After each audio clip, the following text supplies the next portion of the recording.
Yo, it's your boy Casual with The Silent, a podcast. And man, we're back with another one and a quick one at that. Hit that like button, it's free, helps us get eyes on the show. And as always, continue to subscribe, man. We appreciate that love. And for this, let's get into it. Brian Norman Jr., Devin the Dream Haney, I already know you've heard it by now. Signed, sealed, delivered, ready to go.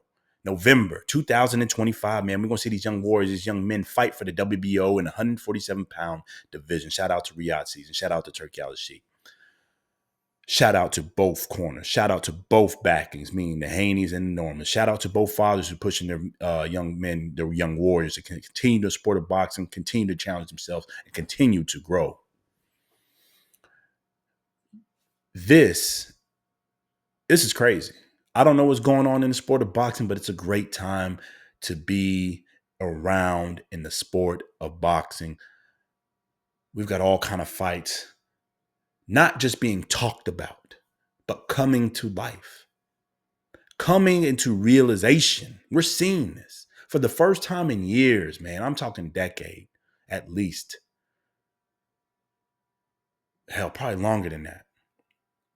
We're finally seeing fights being made, fights being done, fights being brought to us, and people signing up and taking them. Yeah, the money's getting flown around as well. That does help. But even without some of this money, some of these guys, some of these fighters, some of these warriors are just signing the dotted line and getting it going. They're being challenged by their peers. They're accepting the challenge from their peers, and they're getting in the ring and making it happen. And yeah, we had a couple of snooze fests here and there, but all in all, compare this to what's been going on the last decade or so previously, and fights not getting done, and we finally do get a fight, and it's not what we wanted to see or pay for.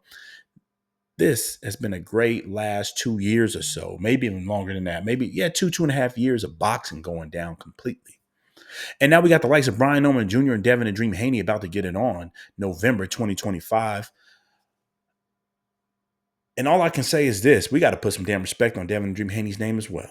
I know everybody accused him of running against the likes of Ramirez, but now, I mean, one thing I can say about the brother is he does not turn down no smoke. He doesn't turn down no fade.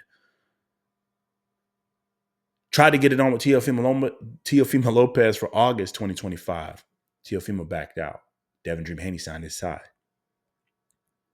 Now you got the likes of Brian Norman Jr. Brian Norman Jr., the Stormin' Norman. The guy just got a nice, dangerous left hook knockout over in Japan.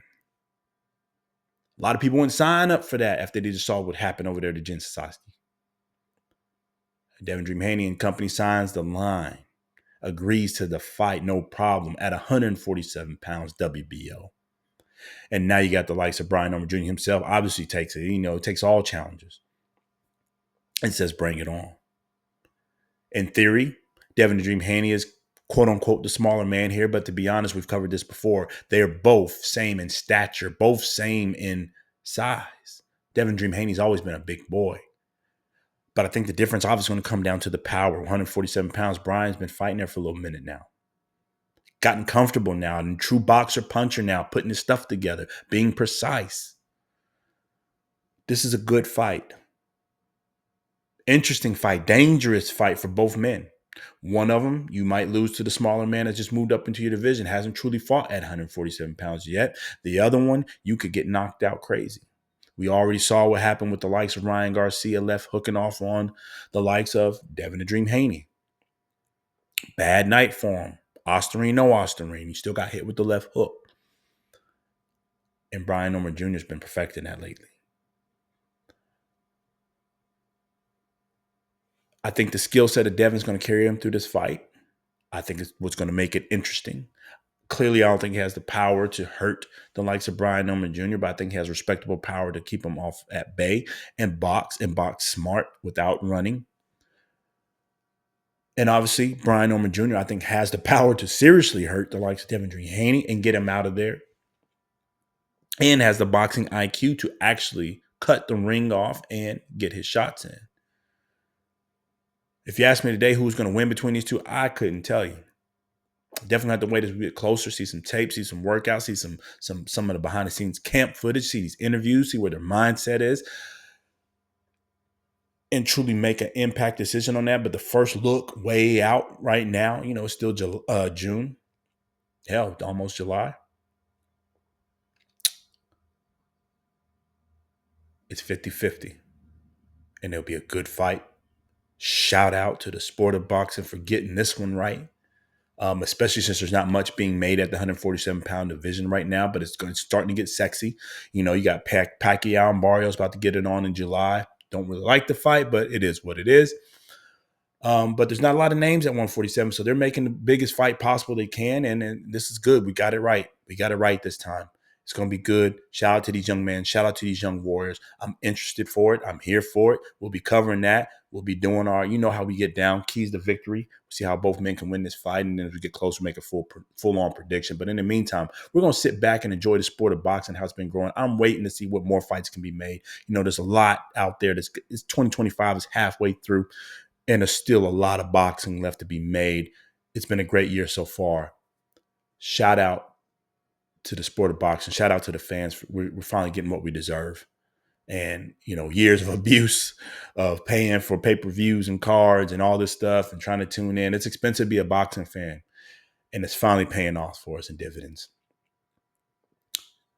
Brian Norman Jr., Devin the Dream Haney. It's going to be a good fight. We'll leave with saying this.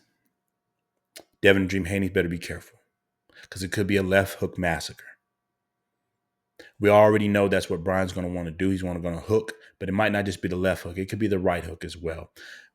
The way Devin fights, he is susceptible to that hook, period, left or right. I want that brother to be careful. I want him to understand that and study that. That's why we want to sit back and watch some more tape as they get closer, see how they're doing in training camp, see how they're doing in these workouts and these medias, make sure they're implementing the defense from the hook, but not just from the hook, implementing smart leg work and movement to be ready for the power that's going to come from them, from the likes of Brian Norman Jr., but more importantly, precise punching and movement from the likes of Brian Norman Jr. Going to be fighting a strong 147-pounder. Be careful. Let's see if we've learned anything. Let's not turn this into a left hook massacre. Let's make sure you implement a smart game plan. And the same thing for Brian. Don't just overload on the left hook or a hook period, and that's all you're going to try to do and think you're going to beat the likes of Devin Dream Haney. Because like we just said, they'll probably study that and get smart and try to take that away from you, take that skill set away from you. It's going to be a chess match. That's going to be a full-on war. And I'm here for it. Anyways, we talked too long on this. Hit that like button. It's free. Comment below. And as always, subscribe if you got the time, man. It's your boy Cash Rebel, Sign A Podcast. Until the next time. Peace.